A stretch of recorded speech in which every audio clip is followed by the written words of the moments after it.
वयं नुमः श्रीकृष्णाय वयं नुमः पुराणपुरुषोत्तमाय नमः। ध्यानं समर्पयामि सर्वोक्षरार्थे गन्धाक्षरपुष्पाणि समर्पयामि।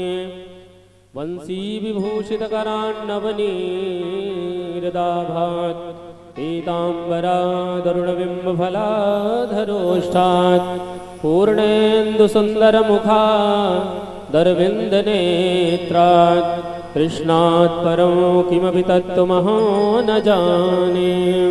राधामाधवाय नमः कृष्णाय नमः। ध्यानं समर्पयामि सर्वोक्षरार्थे गन्धाक्षरपुष्पाणि समर्पयामि।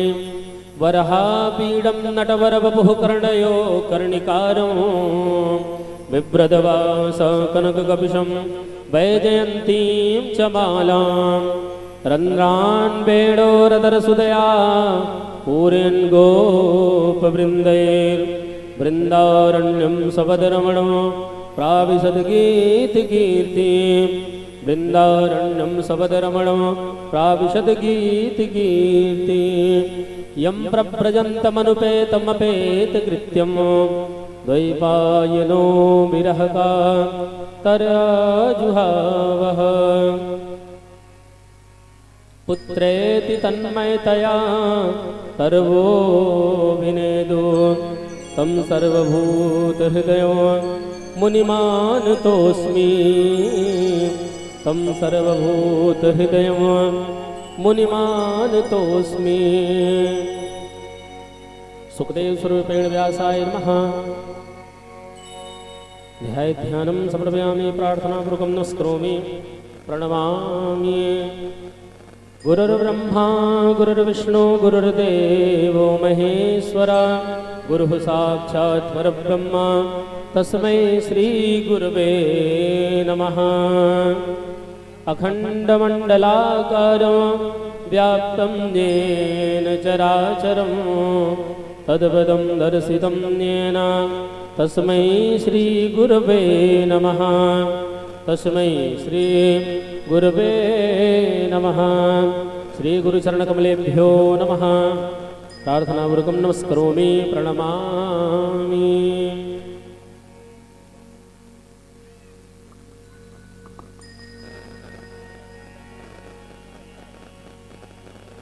श्री भागवत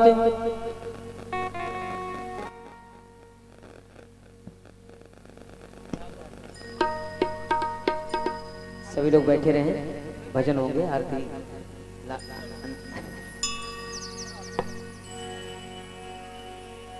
बोलिए वृंदावन बिहारी लाल की जय।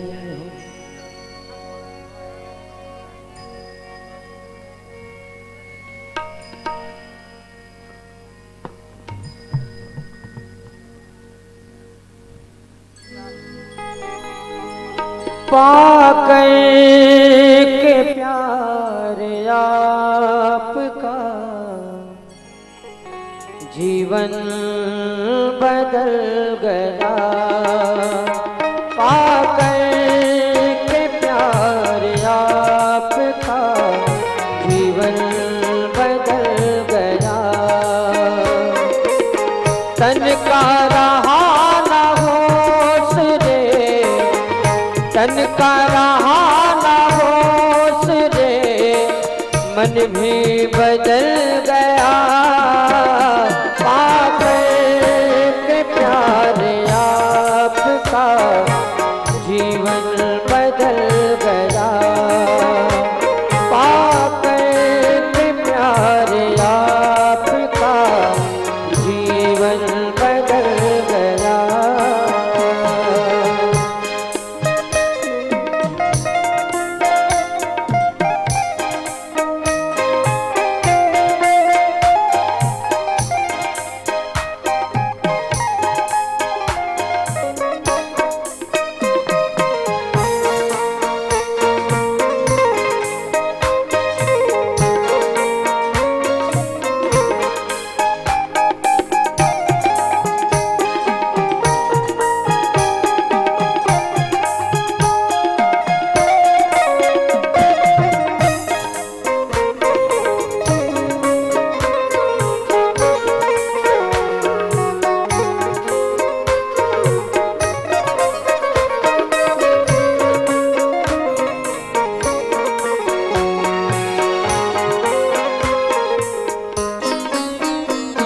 संसार की हवाएं मुझको सता रही थी, संसार की हवाएं मुझको सता रही थी।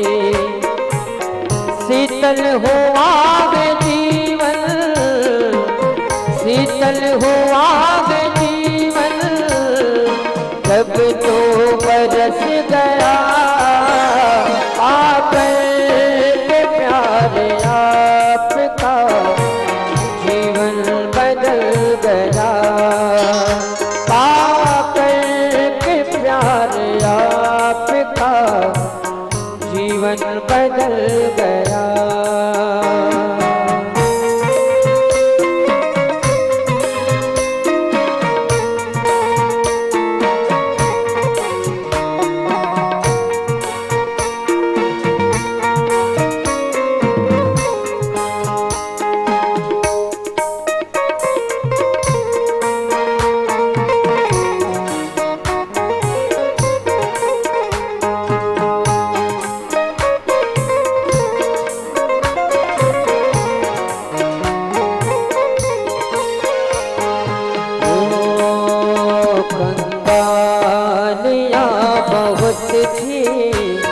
कंगाल दिल था मेरा, कंगालियाँ बहुत थी, कंगाल दिल था मेरा।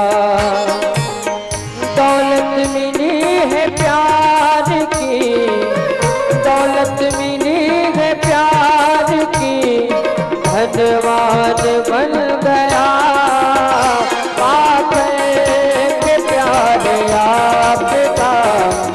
जीवन बदल गया पाकर के प्यार आपका, जीवन बदल गया।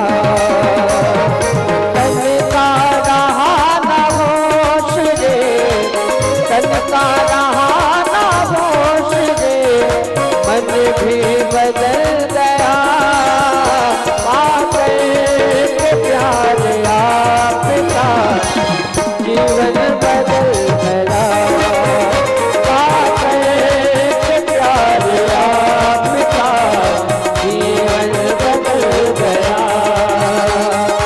जीवन बदल गया, जीवन बदल गया। आप सभी लोग अपने स्थान पर खड़े हो जाएंगे। हम सभी लोग मिलकर के भागवत भगवान की आरती में सम्मिलित होंगे। ओम इदगुं हविः प्रजननं मे अस्तु दशवीरगुं सर्वगणगुं स्वस्ते आत्मसनि प्रजा सनि पशु सनि लोक सन्निभय सनि अग्निः प्रजां बहुलां मे करोतुन्नं वयोरेतोऽस्मा सुदत्ता। श्री भागवत भगवान की है आरती, श्री भागवत भगवान की है आरती।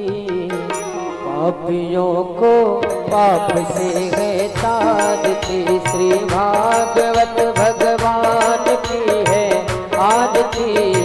पापियों को पाप से है तारती। ये अमर ग्रंथ ये मुक्ति पंथ ये पंचम वेद निराला, नव ज्योति जगाने वाला। ये अमर ग्रंथ ये मुक्ति पंथ ये पंचम वेद निराला, नव ज्योति जगाने वाला। हर नाम यही हर ध्यान यही, हर नाम यही हर ध्यान यही, जग के मंगल की आरती। पापियों को पाप से है तारती, श्री भागवत भगवान की है आरती। पापियों को पाप से है तारती।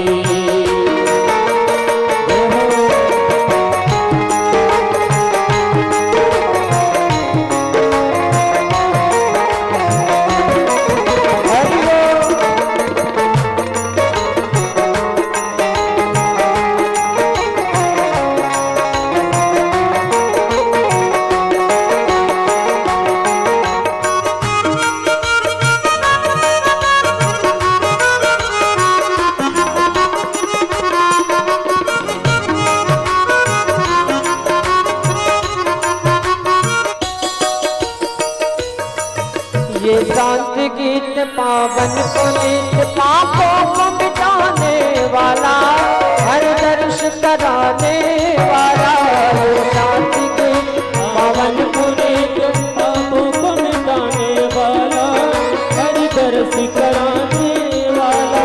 ये सुख करनी ये दुख हरनी, ये सुख करनी ये दुख हरणी, ये मधुसूदन की आरती, पापियों को आपसे है तारती, श्री भागवत भगवान की है आरती, पापियों को पाप से है तारती।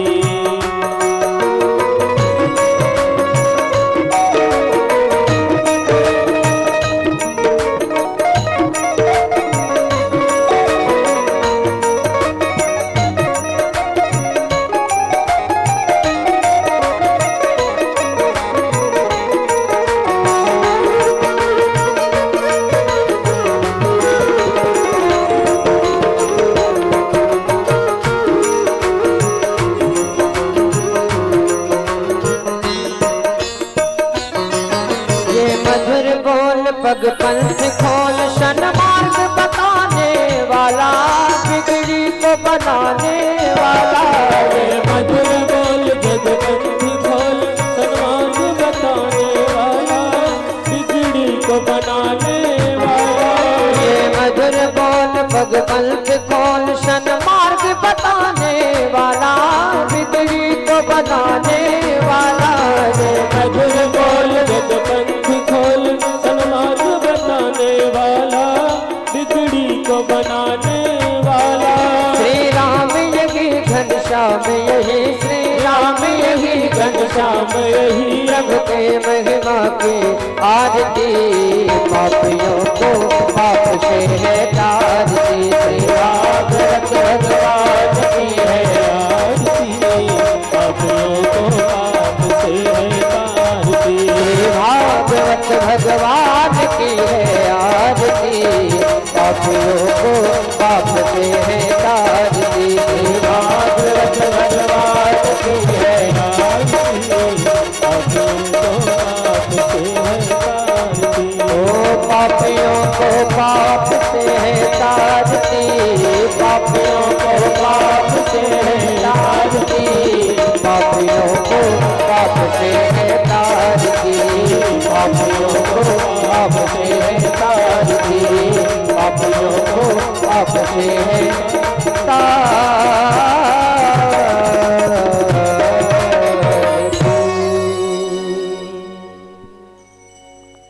आरार्तिक्यं समर्पयामि, जलेन शीतलीकरणं पुष्पै दैवादिवन्दनम्, आरोग्यार्थे आत्मादिवन्दनम्, स्वयं आरार्त्री ग्रहणम्।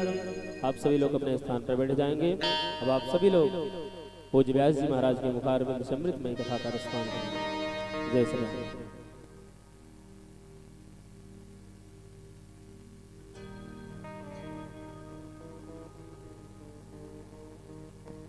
राधे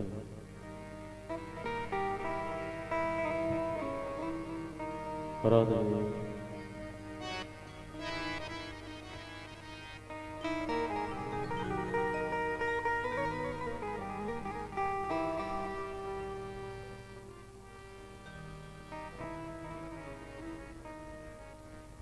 राधे राधे, जय श्री राधे राधे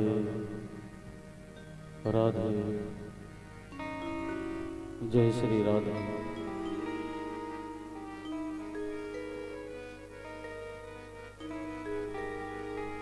राधे, जय श्री राधे राधे राधे,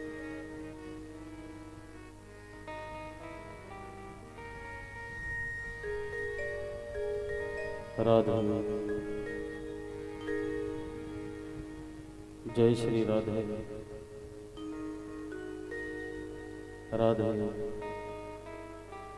राधे, जय श्री राधे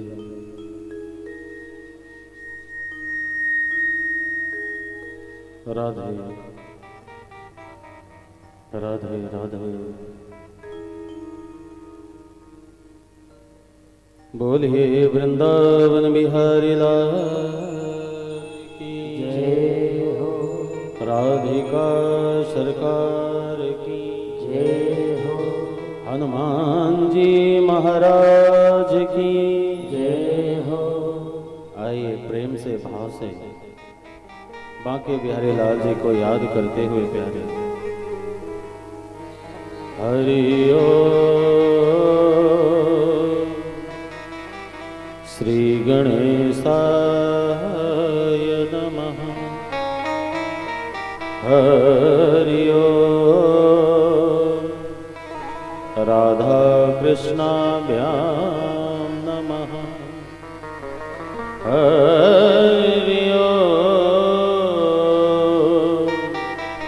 हनुमते नमः हरि ओम सरस्वती नमः वसुदेवसुतं देवं कंसचाणूरमर्दनं देवकी परमानन्दं कृष्णं वन्दे जगद्गुरुम् कृष्णाय वासुदेवाय हरये परमात्मने प्रणतः क्लेशनाशाय गोविन्दाय नमो नमः गुरुर्ब्रह्मा गुरुर्विष्णु गुरुर्देवो महेश्वरः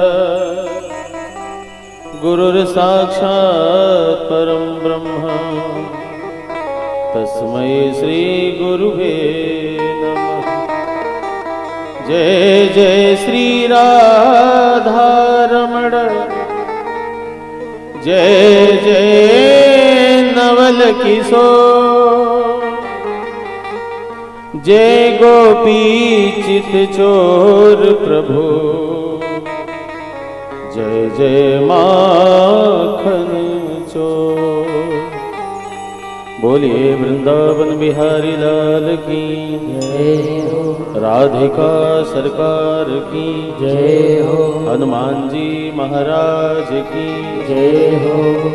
आइए प्रेम से 2 बार भगवत नाम संकीर्तन करते हुए भाव से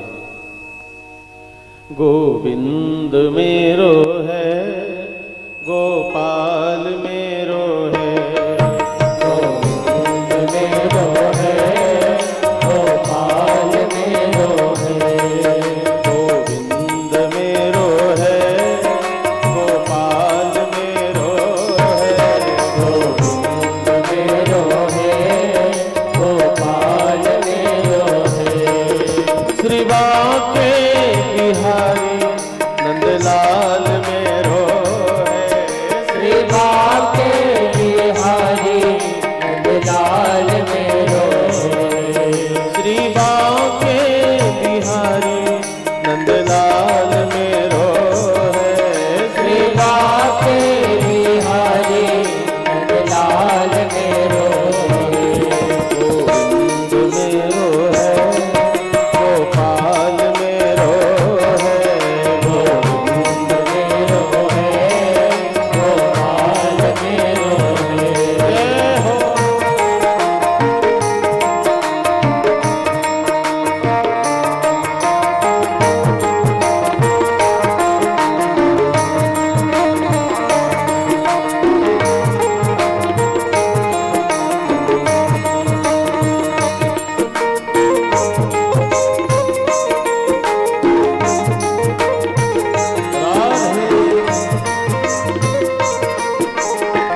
चौखट कहाँ मेरी किस्मत कहाँ, तेरी चौखट कहाँ मेरी किस्मत कहाँ, तेरी चौखट कहाँ मेरी किस्मत कहाँ, तेरी चौखट कहाँ मेरी किस्मत कहाँ।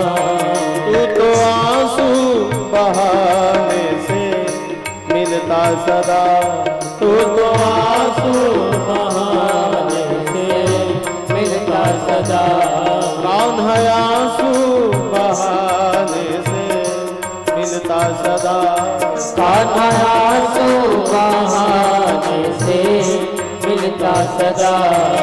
गोविंद मेरो है गोपाल मेरो है, गोविंद मेरो है गोपाल मेरो है, गोविंद मेरो है गोपाल मेरो है।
तेरी चौखट पे आना मेरा काम है, तेरी चौखट पे आना मेरा काम है, तेरी चौखट पे आना मेरा काम है, तेरी चौखट पे आना मेरा काम है। मेरी बिगड़ी बनाना तेरा काम है, मेरी बिगड़ी बनाना तेरा काम है, कान्हा बिगड़ी बनाना तेरा काम है, कान्हा बिगड़ी बनाना तेरा काम है। गोविंद मेरो है गोपाल मेरो है, गोविंद मेरो है गोपाल मेरो है, के बिहारी नंदलाल मेरो है, श्री बाके बिहारी नंदलाल मेरो है, श्री के बिहारी नंदलाल मेरो है, श्री बाके बिहारी नंदलाल मेरो। जय गोविंद मेरो है गोपाल मेरो है, गोविंद मेरो है गोपाल मेरो है, गोविंद मेरो है गोपाल मेरो है, गोविंद मेरो है गोपाल मेरो है, गोविंद मेरो है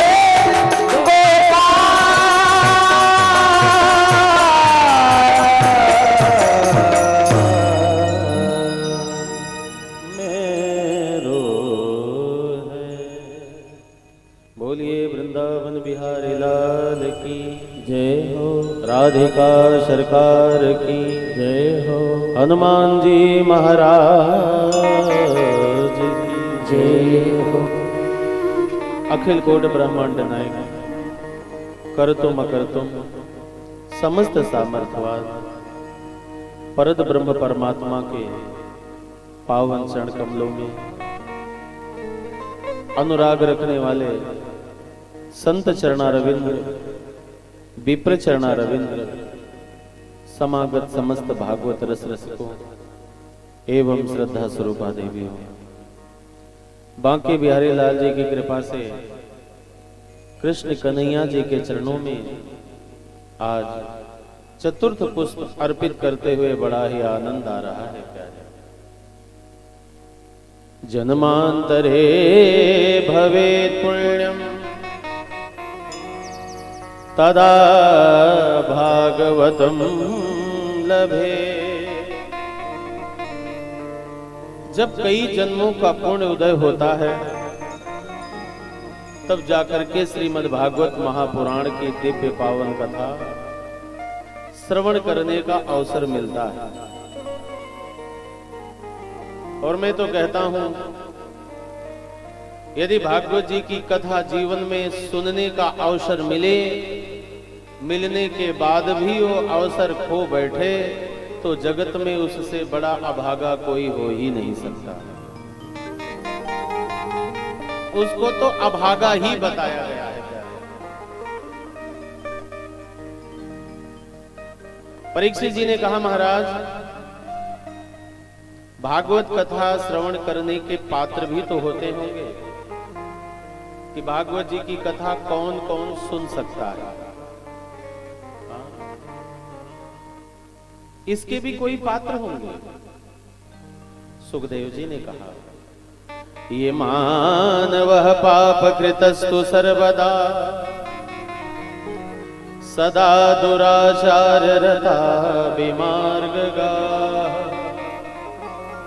ये मानवः पाप कृतस्तु सर्वदा, जो जीवन में पाप पारायण ही रहा हो, पुण्य तो कल्पना भी न किया हो। ये मानवः पाप कृतस्तु सर्वदा सदा दुराचार रता विमार्गगाः। विमार्गी हो, क्रोधी हो, क्रोधाग्नि दग्धा कुटिलाश कामिनः सप्ताह यज्ञेन कलौ पुनन्ति ते। कुटिलाश कामिनः, कोई कितना भी कंजूस हो, कुटिल हो, भोगी विलासी हो, कोई भी हो, भागवत जी की कथा कलयुग में एक सप्ताह मात्र श्रवण कर लेने से जीव मुक्त हो जाता है। भक्तमाल में कथा आती है कि एक सज्जन का नाम दानवीर था और सीधा उसका उल्टा कार्य था। गांव में नाम भी बहुत सोच समझ करके रखते हैं। कभी कभी जो हाई स्कूल फेल होता है उसका नाम ही कलेक्टर रख देते हैं। दानवीर तो नाम रख दिए, लेकिन था बहुत कंजूस। पत्नी एक दिन कहने लगी कि प्राणनाथ, न कभी सत्यनारायण व्रत कथा सुनते हो, न कोई भंडारा करते हो, कोई धार्मिक कार्य नहीं करते। मुझे पता है कि कंजूस हो आप, एक काम तो कर ही सकते हो। पति ने कहा, क्या? बोले, अपने घर के थोड़ी सी दूर पे ही गंगा जी प्रवाहित हो रही हैं, चले जाओ, कम से कम गंगा जी में तो स्नान करके चले आओ, आज पूर्णिमा है। दानवीर को ये बात जम गई कि पैदल जाएंगे और स्नान करके चले आएंगे, एक पैसे का खर्चा नहीं। स्वभाव से कंजूस थे।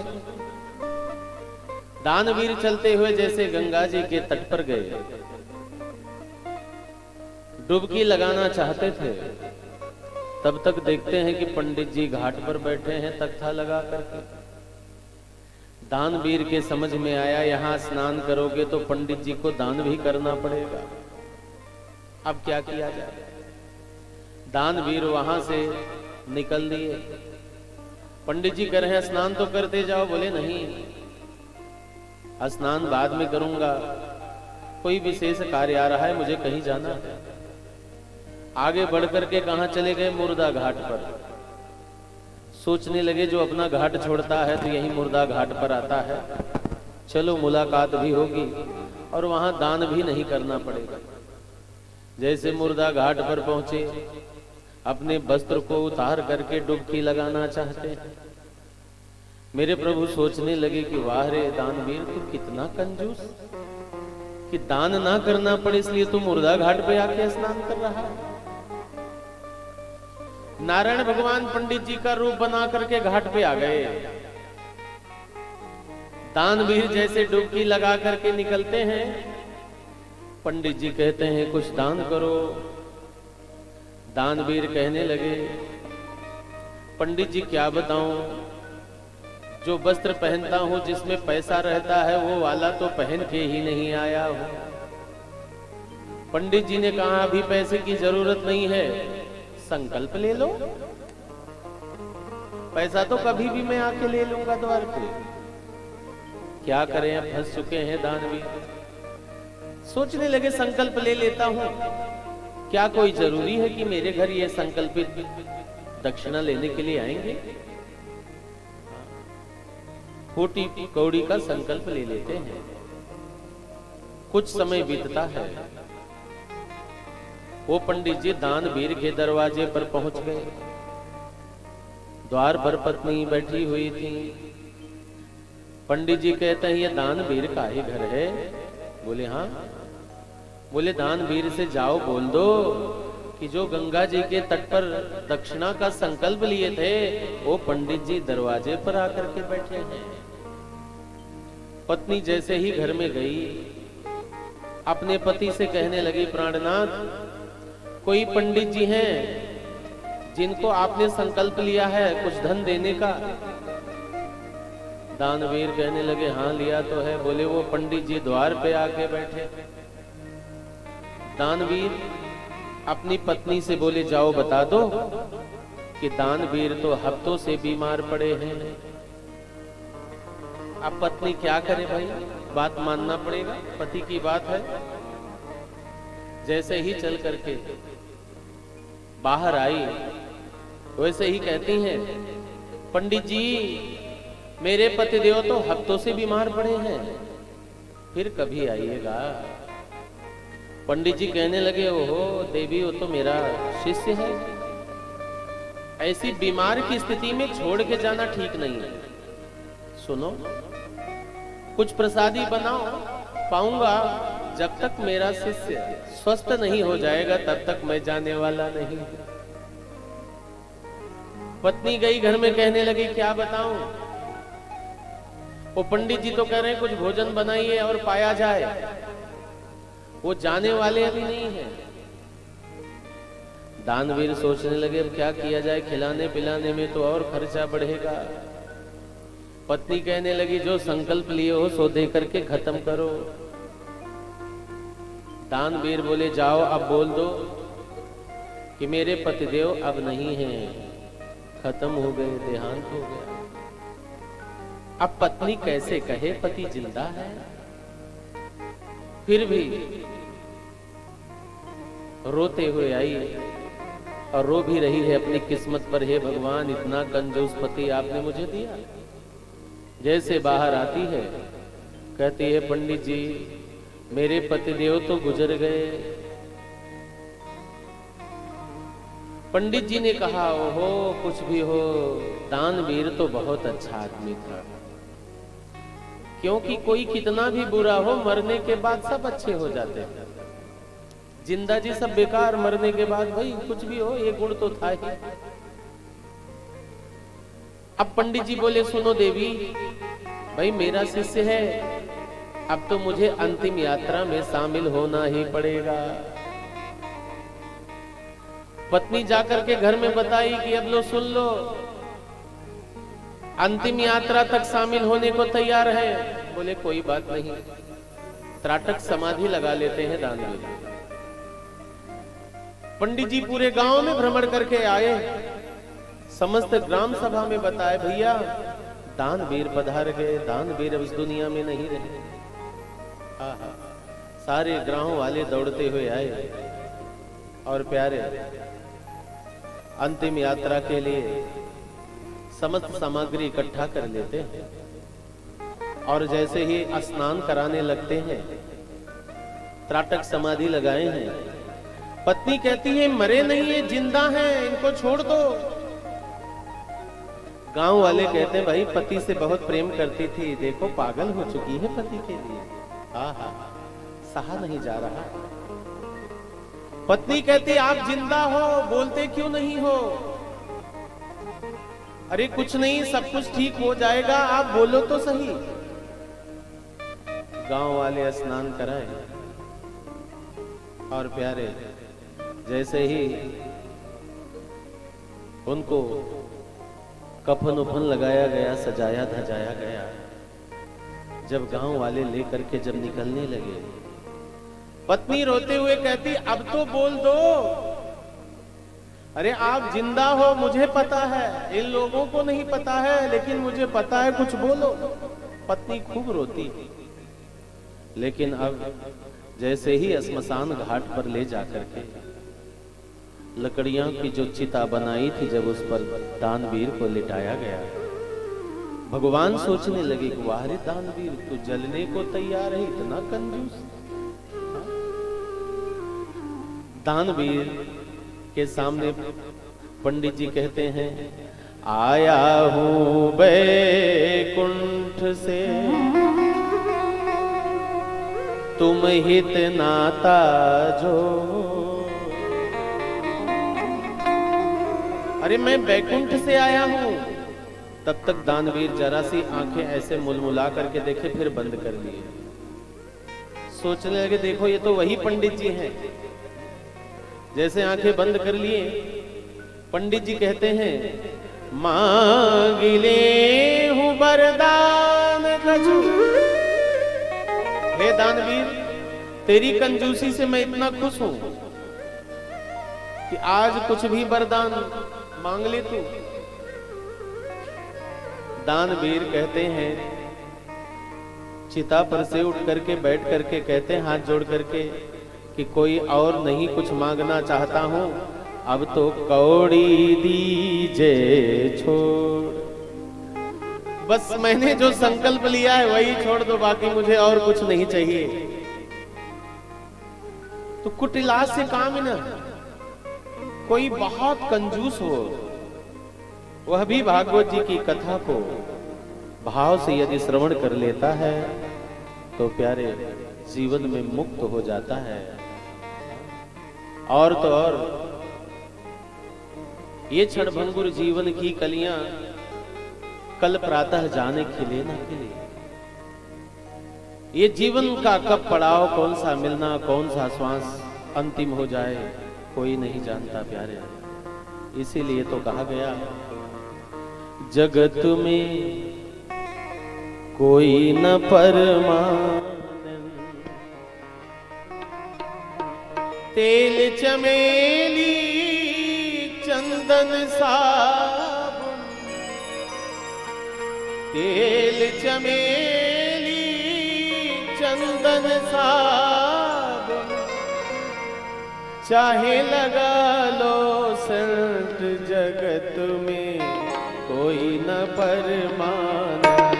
जगत में कोई न परमानंद, जगत में कोई न परमानंद।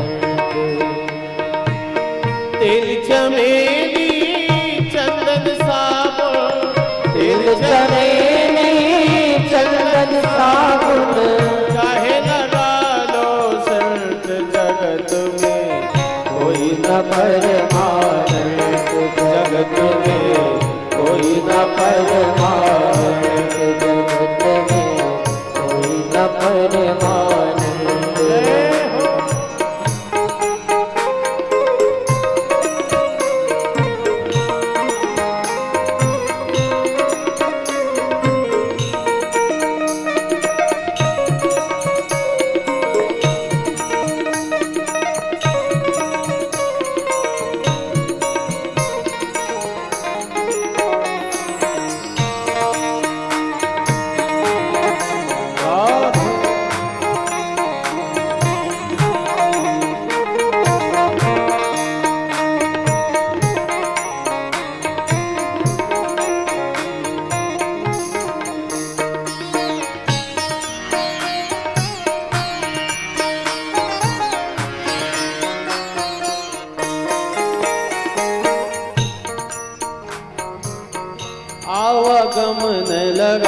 दुनिया में जगत है रेस्टोरेंट हाँ प्यारे, जगत है रेस्टोरेंट हाँ प्यारे, जगत है रेस्टोरेंट।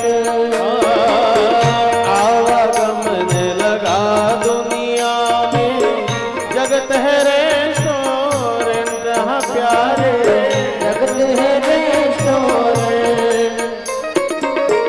अंत समय में उड़ जाएंगे, अंत समय में उड़ जाएंगे तेरे तंबू टेंट जगत कोई न बरमाए, जगत में कोई न बरमाए, जगत में कोई न बरमाए, जगत में कोई न परमानंद, जगत में कोई न परमानंद।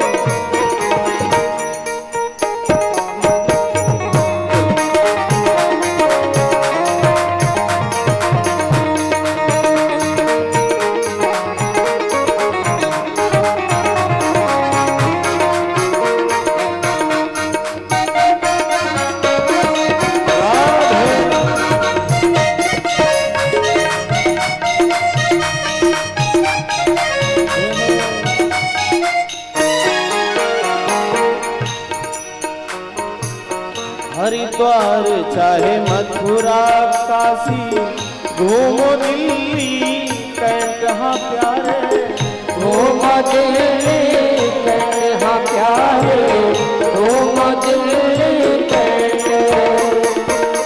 हरिद्वार चाहे मथुरा काशी घूमो दिल्ली कैंट हाँ प्यारे, घूमो दिल्ली कैंट हाँ प्यारे, घूमो दिल्ली कैंट। मन में नाम प्रभु का राखो, मन में नाम प्रभु का राखो, धोती पहनो या पैंट जगत में कोई न परमानंद, जगत में कोई न परमानंद, जगत में कोई न परमानंद। ओ तेल चमेली चंदन साबुन, तेल चमेली चंदन साबुन, चाहे लगा लो सेंट जगत में कोई न परमानंद, जगत में कोई न परमानंद, जगत में कोई न परमानंद, जगत में कोई न परमानंद।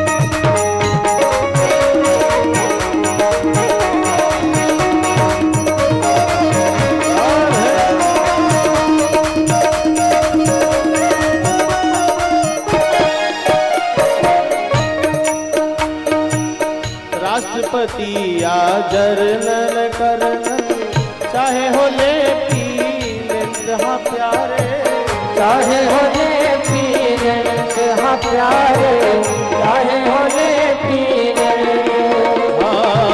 राष्ट्रपति या जर्नल कर्नल चाहे हो लेफ्टिनेंट हाँ प्यारे, चाहे हो लेफ्टिनेंट हाँ प्यारे, चाहे हो लेफ्टिनेंट। पाल सभी को खा जाएगा, पाल सभी को खा जाएगा, पाल सभी को खा जाएगा, पाल सभी को खा जाएगा। लेडीज हो या जेंट्स जगत में जय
जगत में कोई न परमान।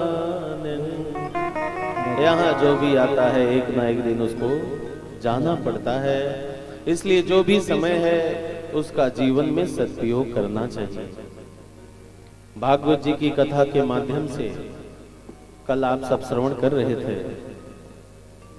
परीक्षित जी सुखदेव जी से प्रश्न कर रहे थे। परीक्षित जी का 5वां प्रश्न था सुखदेव जी से, किस दुनिया में प्रकृति की रचना कैसे की गई, इस धरती पर जीव का प्रादुर्भाव कैसे हुआ। सुखदेव जी ने कहा, राजन, भगवान नारायण के नाभि से कमल, कमल से ब्रह्मा जी, ब्रह्मा जी पहले सनत कुमार जी को बनाए। सनत कुमार जी से कहने लगे कि प्रकृति की रचना करिए, जीव का प्रादुर्भाव करिए। सनत कुमार जी जंगल में चले गए, कहने लगे पिताजी ये मेरे बस की बात नहीं है। फिर ब्रह्मा जी भगवान रुद्र को बनाए। रुद्र जी से कहने लगे कि प्रकृति की रचना करिए। रुद्र भगवान ऐसी प्रकृति की रचना करने लगे कि एक ही तन में 2-2, 4-4 मुख बनाने लगे। ब्रह्मा जी कहने लगे कलयुग में जिसके पास एक मुख है उसका उदर भरण हो जाए बहुत बड़ी बात, एक तन में 4-4 मुख लगा रहे हो। रुद्र भगवान भी वन की तरफ चले गए। फिर 10 ऋषियों को बनाए ब्रह्मा जी। ऋषि मारीच, पुलस्त, दक्ष, भृंग इत्यादि ऋषियों को बनाए। ऋषियों से कहने लगे प्रकृति की रचना करिए।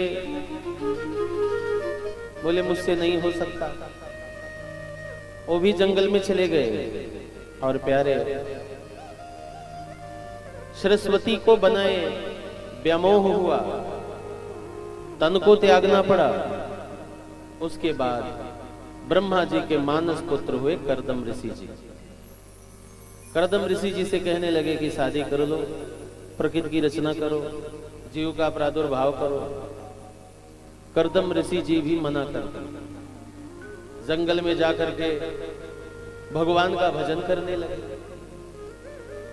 कुछ समय बाद उनको याद आया कि इससे अच्छा मैं विवाह कर लिया होता तो ज्यादा अच्छा था, क्योंकि भक्ति भी कभी कभी अस्थाई नहीं होती। हाँ? कुछ लोगों की भक्ति बड़ी प्रबल है, एक दिन में 4-4, 5-5 घंटे पूजा कर लेंगे खूब, फिर महीनों भगवान को भूल जाएंगे। कोई एक बार जब नया नया दीक्षा लेता है खूब माला का जाप करता है, फिर उसके बाद माला जपनी, माला कहाँ है कुछ पता ही नहीं लगता।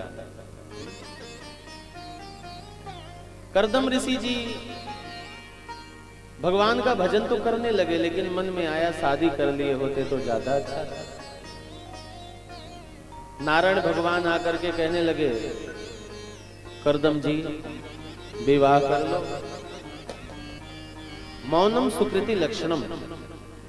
कर्दम जी जब मौन हो गए तो इशारा करते हैं शादी करूं तो किससे करूं। नारायण भगवान बोले मनु शत्रुपा की बिटियां हैं देवहूति, उन्हीं के साथ मैं विवाह रचा देता हूं। मनु शत्रुपा अपनी बिटिया देवहूति को लेकर के जैसे कर्दम ऋषि जी के आश्रम में आए, देवहूति जी 3 आसन देती हैं।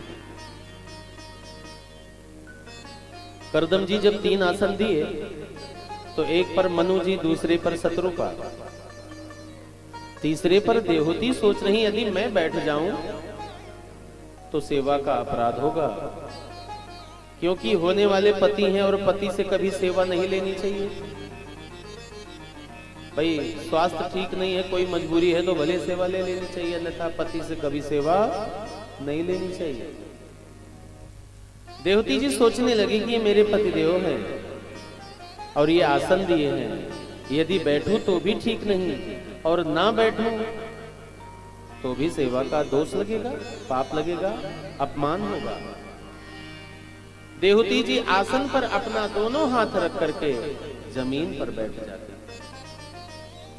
शास्त्र ये बताता है बड़ों का सम्मान कैसे करना चाहिए।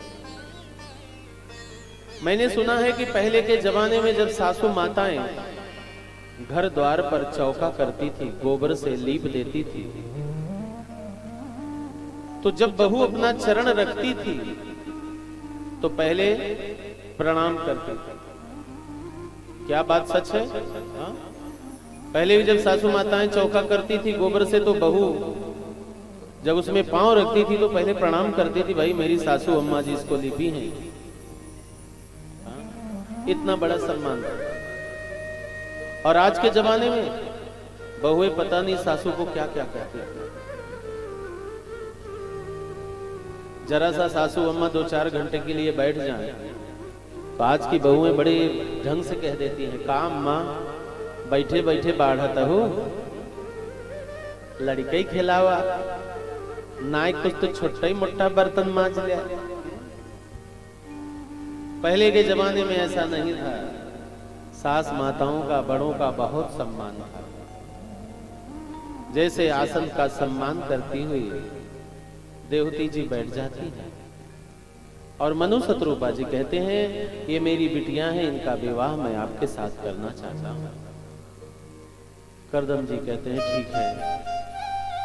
विवाह हो जाने के उपरांत करदम ऋषि जी अपनी धर्मपत्नी देवहूति को लेकर के जैसे कुटिया में प्रवेश करते। कुटिया भी कैसा है? उस कुटिया के ऊपर छोटे छोटे चूजे, चिड़िया घोंसला बनाए थे। देवती जी पूछती हैं, प्राणनाथ ये छोटी छोटी चिड़िया? करदम ऋषि जी बोले, हाँ देवी, ये चिड़िया इस कुटिया को अपना ही समझती है। फिर देवती जी देखते हैं एक विशाल काय वाला सर्प बैठा था। देवती जी ने कहा, नाथ ये? करदम जी ने कहा, ये सर्प भी इस कुटिया को अपना ही समझता है। देवती जी कहने लगी, नाथ आप कहां रहते हो? करदम ऋषि जी ने कहा, 2.5x3 का जो आसन है इसी पर मैं रहता हूं। आहा।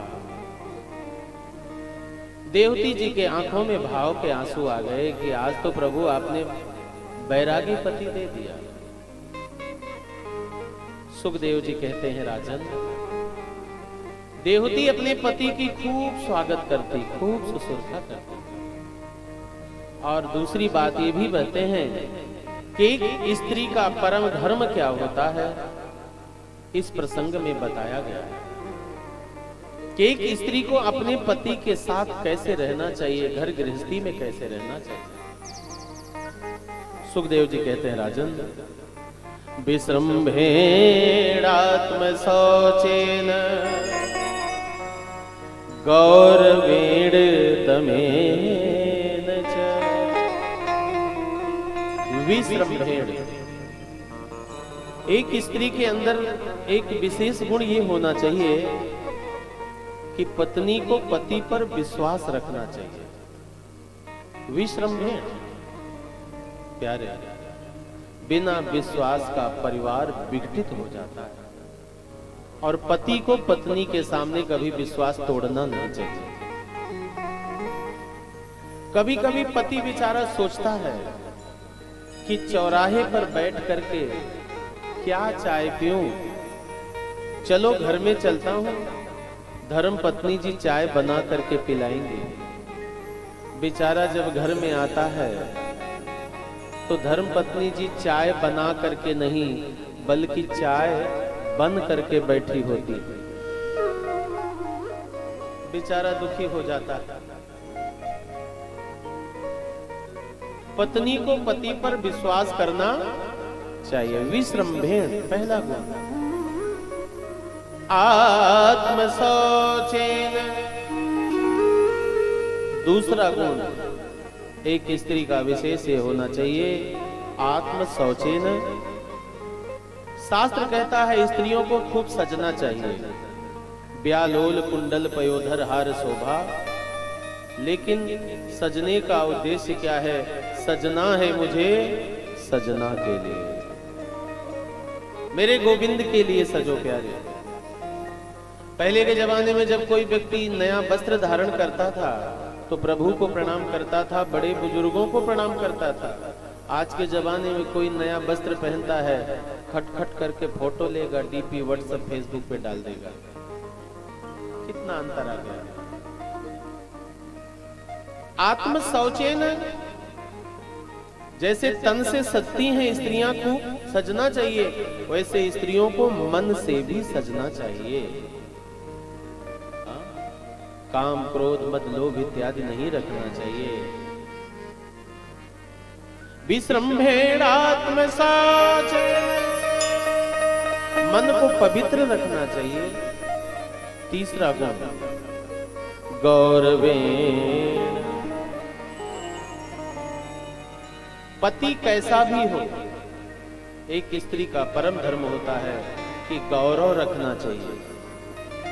यहां तक कि रामचरितमानस में बाबा गोस्वामी तुलसीदास जी क्या कहते हैं, वृद्ध रोग बस जड़ धन हीना, वृद्ध रोग बस जड़ धन हीना, वृद्ध रोग बस जड़ धन हीना, वृद्ध रोग बस जड़ धन हीना, अंध बधिर क्रोधी अति दीना, अंध बधिर क्रोधी अति दीना, वृद्ध रोग बस जड़ धन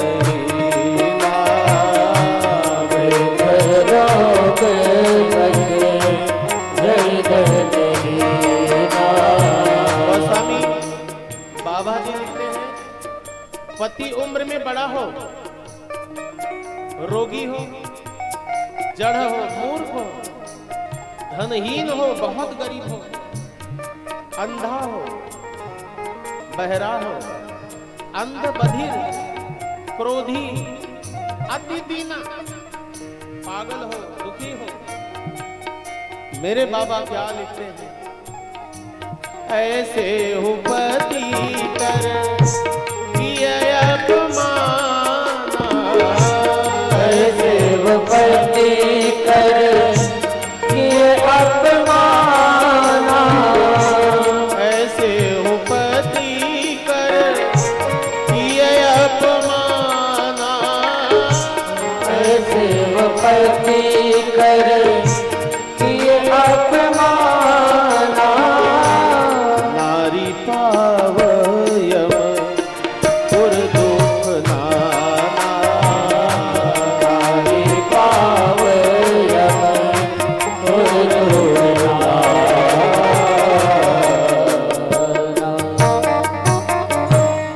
पति कैसा भी हो, जीवन में कभी भी पति का अपमान नहीं करना चाहिए। विश्रम्भेणात्म शौचेन गौरवेण दमेन च, चौथा गुण बताया गया दमेन च। जैसे बगल में रहने वाली जो स्त्री है, उसका पति कीमती जेवर लाया, कीमती सामग्री घर में लाया, तो आप भी अपने पति से झगड़ा करने लगो कि देखो बगल वाले का पति इतना सामान, तुम तो कुछ लाते ही नहीं। शास्त्र कहता है दमेन च, अपने पति के इनकम के आधार पर खर्चा करना चाहिए। जैसा आय हो वैसा ही व्यय करना चाहिए।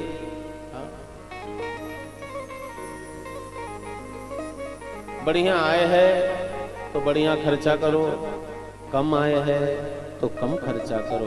दमेन च, पैसे कम है पति के पास तो अपनी इच्छाओं का भी दमन कर दो। शास्त्र ही कहता है विसृज्य कामम दंभम। पहले के जमाने में विसृज्य पति का बहुत सम्मान होता था। कोई पत्नी अपने पति का नाम नहीं लेती, इतना बड़ा सम्मान। मैं भजन कराता था कि सीताराम सीताराम सीताराम कहिए, जाही विधि राखे राम ताही विधि रहिए। एक माता जी सामने बैठती थी, भजन नहीं करती थी। मैंने कहा माता जी 6-7 दिन बीत गए, आप भजन क्यों नहीं करती? कहीं महाराज यह नवना हमारे उनका रहा है, कैसे कही कैसे ले। मैंने कहा आज तो भजन करना पड़ेगा। क्या बुद्धिमानी से काम किया। बेटे का नाम टिंकू था। तो मैंने जब कहा सीताराम सीताराम सीताराम कहिए, जाही विधि राखे राम ताही विधि रहिए, तो माता जी अपना काम बना ली। टिंकू के पापा टिंकू के पापा टिंकू के पापा कहिए, जाही विधि राखे राम ताही विधि रहिए। पहले के जमाने में पत्नी पति का नाम ही नहीं लेती थी, इतना स्वागत करती थी। विसृज्य कामं दंभं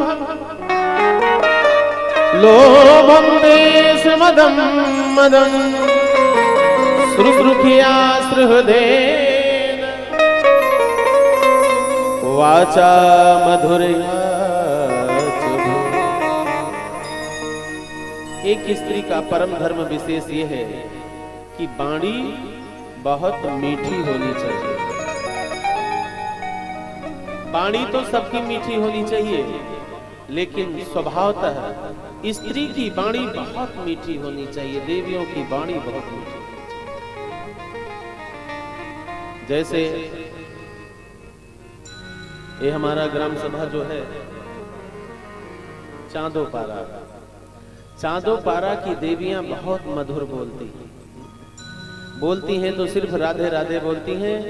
आज चौथा दिन हो गया, किसी की कर्कशा वाणी मुझे सुनने को नहीं मिली। बहुत मीठा बोलती हैं।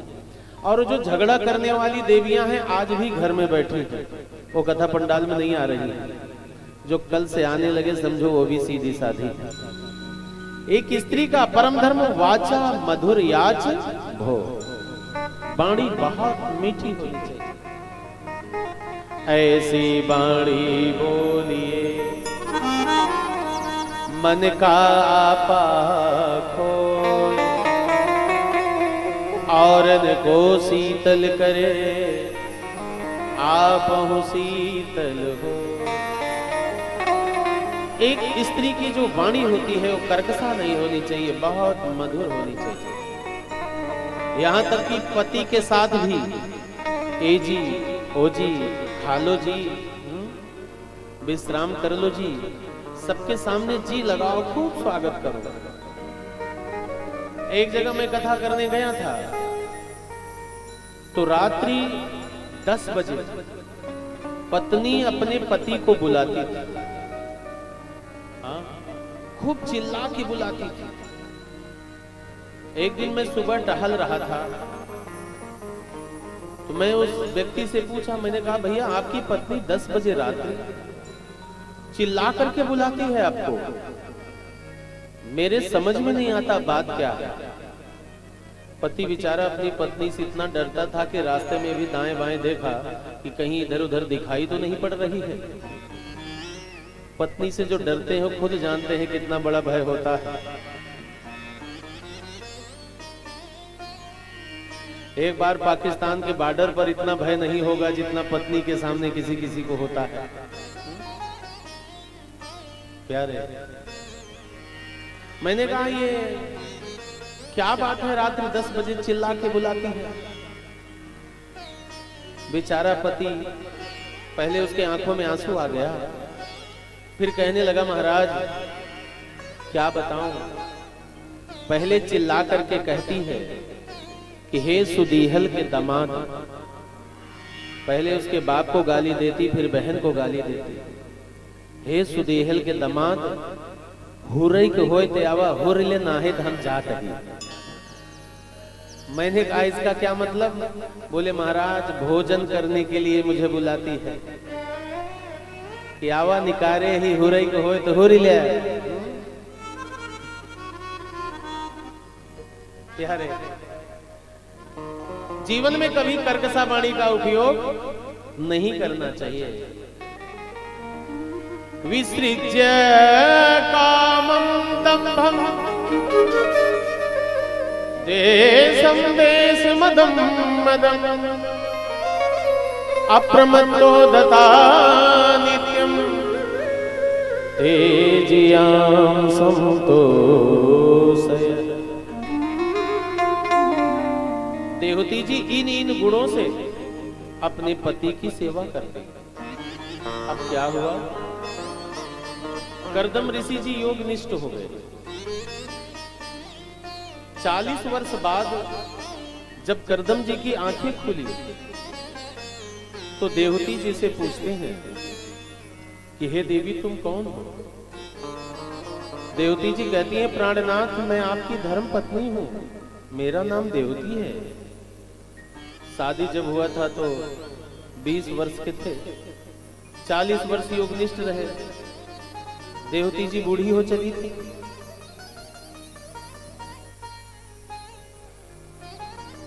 कर्दम ऋषि जी कहने लगे देवी एक बात बताओ, 40 वर्ष तक तुम कैसे रही?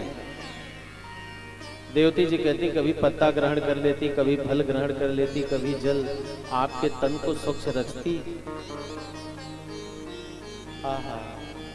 कर्दम ऋषि जी कहने लगे एक बात बताओ, अरे तुमने इतना संकट क्यों सहा, मैके चली गई होती।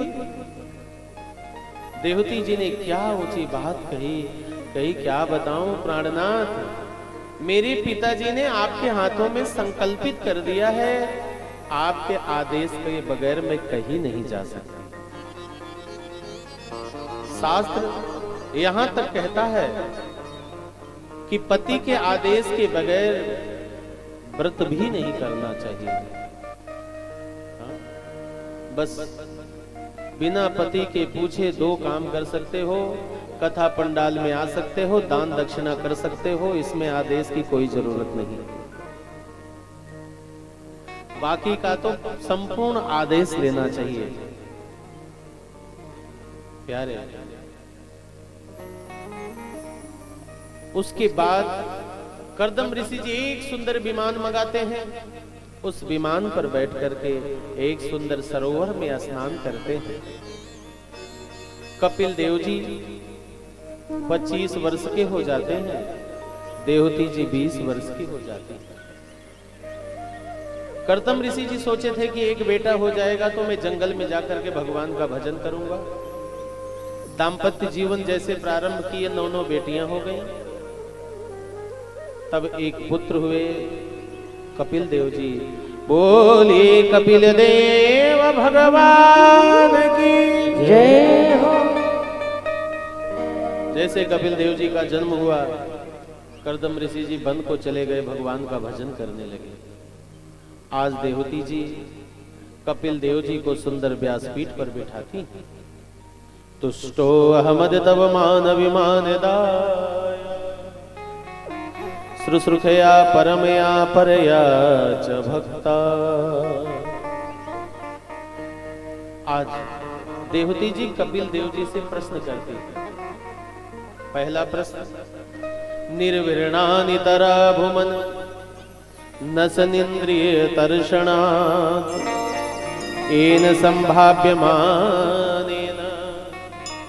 न प्रपन्नान् धनतमः प्रभो। देवती जी कहती हैं नस इंद्रिय तर्षणात्, हे कपिल देव जी ये इंद्रियां संतुष्ट कैसे होती?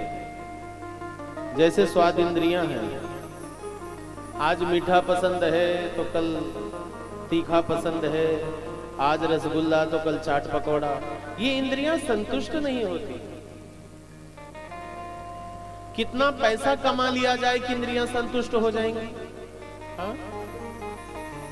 टाटा, बिरला, एसके, गेटानी, सोमानी ऐसे ऐसे पूंजीपति हैं कि जो सैकड़ों पीढ़ियां बैठ करके भोजन करें तो धन की कमी होने वाली नहीं है, लेकिन सावधान ना रहो तो मोबाइल से भी पैसे चुरा लेते हैं। बोले इंद्रियां संतुष्ट कैसे होती हैं? विषय वासना की इंद्रिय ले लीजिए, आज ये सुंदर है तो कल वो सुंदर है। ये इंद्रियां कैसे संतुष्ट होती हैं, इसके विषय में बताने की कृपा कर। कपिल देव जी कहते हैं मैया इंद्रियां भोग से कभी संतुष्ट नहीं होती। हाँ? अगर भोग से इंद्रियां संतुष्ट होती तो जगत में कोई ना कोई तो संतुष्ट हुआ होता। क्या रे? इंद्रियां भोग से कभी संतुष्ट नहीं होती। तरसना बोली इंद्रियों का दमन करो। कभी साइकिल मिल जाता तो अच्छा था, फिर मोटरसाइकिल मिल जाता तो फिर कार मिल जाता तो फिर बंगला। एक काम हुआ नहीं कि दूसरी उत्पत्ति हो गई। इंद्रियां भोग से कभी संतुष्ट नहीं होती, अपितु तर्षणा इंद्रियों का दमन करो।